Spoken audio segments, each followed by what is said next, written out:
Assalamualaikum, salam sejahtera dan selamat kembali ke channel Abang. Hari ini Abang nak bercerita tentang pembedahan-pembedahan yang pertama dilakukan. Pembedahan otak bila kali pertama, pembedahan usus bila kali pertama dilakukan di dunia.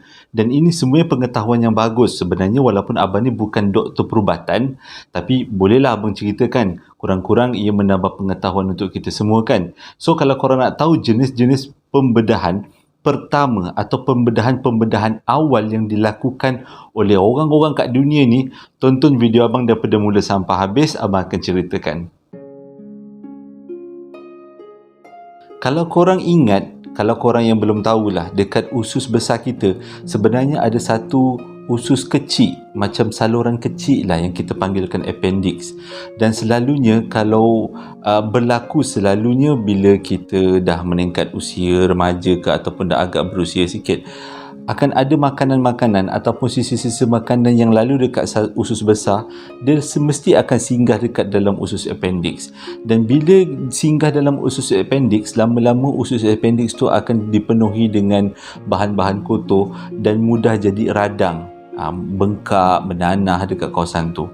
Jadi kalau tak dipotong usus appendix tu, kalau dia meletup, bakteria akan menyebar dekat seluruh kawasan badan dan orang tu boleh mati. Jadi usus appendix tu walaupun nampak kecil, sebenarnya sangat-sangat bahaya, dan kalau orang yang ada masalah appendix kena potong benda lah tu. Mengikut catatan sejarah kuno, orang-orang dulu 130 tahun sebelum Masihi, orang dah buat analisis kajian tentang macam mana nak belah usus. Punca dia orang nak belah usus ni memang disebabkan oleh masalah appendix ni lah. Tapi pada waktu tu dia orang tak panggil appendix, dia orang pun tak tahu apa nama. Tapi berdasarkan simptom-simptom, bentuk-bentuk kajian, memang pada 130 tahun sebelum Masihi dia orang dah buat kajian tentang appendix. Tapi kalau ikut catatan lengkap, manusia tahu tentang kewujudan appendix ni dan macam mana nak buat pembedahan appendix pada tahun 1400-an, lebih kurang tahun-tahun tu baru ada kajian ataupun catatan lengkap tentang kajian appendix. Tapi kajian waktu tu memang tak lengkap lagi, sampai pada 1711 barulah orang tahu, manusia tahu adanya wujudnya usus kecil yang namanya appendix. Yang appendix ni kalau rosak ataupun radang boleh menyebabkan seseorang mati ataupun penyakit-penyakit lain yang berbahaya. Dan pada tahun 1735 lah pembedahan pertama appendix dilakukan pada budak umur 11 tahun. Dia potong keluarkan appendix pada waktu tu. Tapi pada waktu tu pembedahan appendix tu dikira pembedahan antara yang besar lah. Dapat keluarkan usus kot tahun 17 lebih, macam tu 1730 lebih kan. Tapi kalau sekarang pembedahan appendix tu dah macam normal lah, pembedahan yang normal untuk buang appendix kan. Pembedahan kedua adalah pembedahan macam mana nak keluarkan baby kalau baby tak boleh keluar melalui yang normal. Kita panggil pembedahan Caesar kan. Sebenarnya pembedahan Caesar ni dah wujud sejak tahun 1794, dah lama dah. Tapi sebelum tahun 1794 sebenarnya dah banyak catatan, terutama pada zaman-zaman Yunani kuno.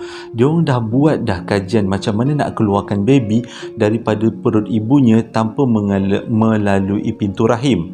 Diorang nak belah perut, tapi kebanyakan kajian perut tu hanya boleh dibelah selepas ibu tu meninggal ataupun dimeninggalkan ataupun dibunuh lah, dimatikan lah, sebab barulah baby tu dapat dikeluarkan. Sebab pada waktu tu peralatan pun tak cukup, salur darah ke apa, oksigen ke memang tak ada lah pada tu. Tapi idea untuk belah perut untuk keluarkan baby selain daripada melalui pintu rahim memang dah ada catatannya pada zaman Yunani kuno.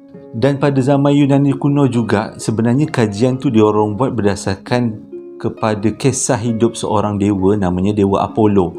Dewa Apollo tu dia ada kahwin dengan seorang manusia dan melahirkan anak separuh manusia separuh dewa. Tapi disebabkan anak tu separuh manusia separuh dewa, ibunya memang tak boleh nak carry lah sebab anak tu macam ada kuasa kan. Jadi disebabkan tu Dewa Apollo mematikan si emak lalu membelah perut emak dan keluarkan anaknya yang separuh dewa separuh manusia tu. Orang pertama yang menjalani pembedahan caesar ni pada tahun 1794 adalah Elizabeth Bennet. Dia sebenarnya doktor. Daripada bincang-bincang tu, dia kata dia nak buat pembedahan tu sendiri. Dia nak baring, dia juga yang nak belah, dia juga yang nak keluarkan baby. Tapi mengikut perbincangan, kalau dia buat macam tu dengan dia sekali almarhum, suami dia pun seorang doktor juga. Jadi diorang punya come out dengan idea yang lain iaitu dia perlu direhatkan, bukan dimatikan tapi dibiuskan.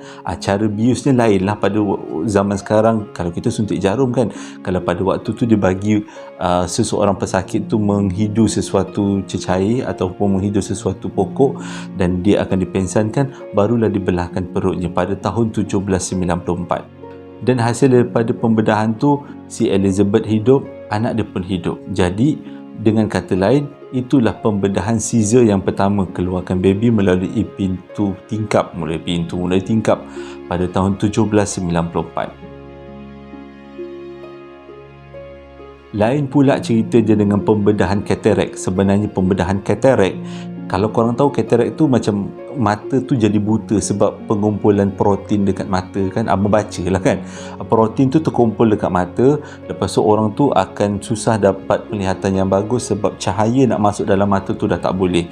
Kalau siapa-siapa doktor kat sini salah betul kan lah ya, itu yang abang baca lah. Jadi disebabkan pengumpulan protein tu yang banyak sangat dekat mata, mata tu jadi bulo, hampir buta lah, tak boleh nampak lah. Jadi 4,000 tahun dahulu memang diorang dah buat pembedahan untuk buang katarak. Dalam kerajaan Mesir kuno, kira-kira 24 tahun sebelum Masihi, memang dah lama sangat lah, zaman-zaman Fir'aun lah, ada beberapa patung tokoh-tokoh agama yang dijumpai dalam tapak-tapak arkeologi. Dia punya patung ataupun dia punya bentuk lukisan tu, sebelah matanya berwarna putih. Jadi dengan kata lain, manusia pada 24 tahun sebelum Masihi dah sedar kewujudan penyakit katarak ni. Satu cari gali telah dilakukan pada salah satu makam Fir'aun yang berusia lebih kurang 236 sebelum Masihi, dan diorang menjumpai jarum perak. Peniti, orang panggil peniti, jarum-jarum kecil warna perak. Dan selepas dibuat kajian, rupanya jarum perak tu digunakan untuk pembedahan katarak. Dengan kata lain, jarum tu akan dicocokkan ke mata dan jarum tu akan digunakan untuk mengalihkan protein yang terkumpul dekat mata supaya cahaya boleh masuk dalam mata. Itu adalah bentuk rawatan awal katarak. Walaupun pembedahan tu memang tak ada nama pada waktu tu dan tak berapalah nak berkesan, sebabnya dia bukan hilangkan katarak terus, dia cuma alihkan sedikit protein tu supaya cahaya boleh masuk dalam mata, supaya mata boleh berfungsi. Tapi boleh dikatakan itulah antara pembedahan awal dalam penyakit macam mana diorang nak sembuhkan orang yang kena katarak. Kalau operation tonsil ataupun pembedahan buang tonsil sebenarnya dah ada 3,000 tahun yang lepas. Bangsa India kuno dah buat operation buang tonsil pada 1,000 tahun sebelum Masihi, dan dia dapat ilmu ni, bangsa India kuno ni dapat ilmu daripada zaman Rom kuno. Dia pas-paskan ilmu tu macam mana pembedahan nak buang tonsil. Tapi kalau korang lupa, tonsil tu sebenarnya macam ada dekat tekak ni lah. Kalau berlaku jangkitan pada tekak ni, tonsil tu perlu dibuang sebabnya dia membahayakan keseluruhan kawasan tu kan. Jadi pembedahan tu memang manusia dah sedar tentang ilmu tu pada 1,000 tahun yang lepas. Tapi mengikut catatan ahli sejarah, sebenarnya operation ataupun pembedahan buat tonsil ni manusia dah tahu, dah kaji pada 40 tahun sebelum Masihi. Memang dah lama lah sebenarnya benda tu. Tapi pada waktu tu dia orang buat operation bukannya gunakan gunting ke apa, tak, masukkan tangan babe. Macam tu. Masukkan tangan dalam mulut, dia korek tonsil pakai tangan. Ada pula pisau-pisau gunting-gunting dia. Tak ada, dia suruh orang tu baring dia sambil berdiri dia boleh buat. Itu zaman dulu lah. Kalau zaman sekarang ada yang buat, mati orang kan. Dan pembedahan terakhir iaitu pembedahan otak dah dicatatkan 5,000 tahun yang lepas. Orang dah tahu pada zaman-zaman Neolitik, orang dah tahu macam mana nak belah otak, nak belah. Tapi pada waktu tu pembedahan otak dianggap benda yang sangat sukar sebab otak tu dikelilingi oleh tengkorak yang keras kan. Tapi mengikut penemuan sejarah, diorang berjaya menjumpai cara macam mana nak buat lubang pada tengkorak di mana benda ni akan membantu dalam pembedahan penyakit-penyakit yang berkaitan dengan otak. Ini berdasarkan kepada penemuan di tapak jari gali di mana beberapa tengkorak, banyaklah sebenarnya, banyak tengkorak ada lubang dekat kepala dia. Dekat kepala dia ada lubang dan lubang tu bukan lubang semula, jadi lubang yang ditebuk. Dan mengikut catatan ataupun tulisan-tulisan yang ditinggalkan pada zaman Neolitik, itu adalah bentuk pembedahan pertama diorang buat macam mana diorang nak mengurangkan kesakitan pada kepala ataupun otak.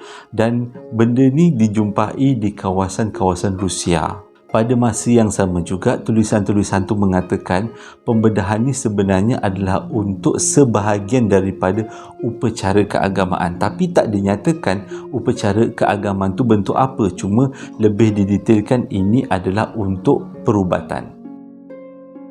Okey, terima kasih sebab dah menonton video abang daripada mula sampai habis tentang 5 pembedahan awal manusia. Pembedahan rahim, pembedahan usus, pembedahan otak, pembedahan untuk tonsel, pembedahan untuk Caesar keluarkan bayi. Sebenarnya daripada awal dah manusia dah tahu benda-benda ni. Jadi abang harap ia menjadi pengetahuan tambahan untuk kita semua. Hingga berjumpa lagi dalam posting abang yang akan datang. Assalamualaikum warahmatullahi wabarakatuh.